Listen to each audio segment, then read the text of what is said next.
Hello folks, welcome to the channel.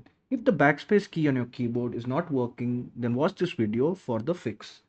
The first thing we need to do is check the physical condition of the keyboard. So if you're using a plug-in keyboard, we'll disconnect it from the device and then we'll connect it to another system and we'll see if the backspace key is working there. If it's not working, it means that your keyboard is physically damaged, you need to replace it.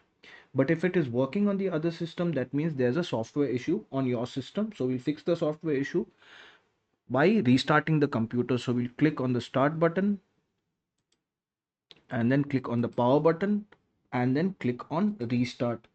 Now, if the backspace key is still not working after the restart, then we need to make sure that we have switched off the sticky keys, filter keys and toggle keys feature. So we'll right click on the start button, go to settings, click on accessibility, and then we will click on keyboard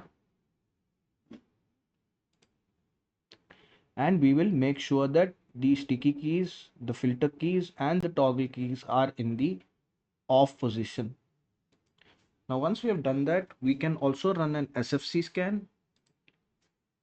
So we will go to command prompt, right click on it, click on run as administrator, and then we will input the command sfc space slash scannow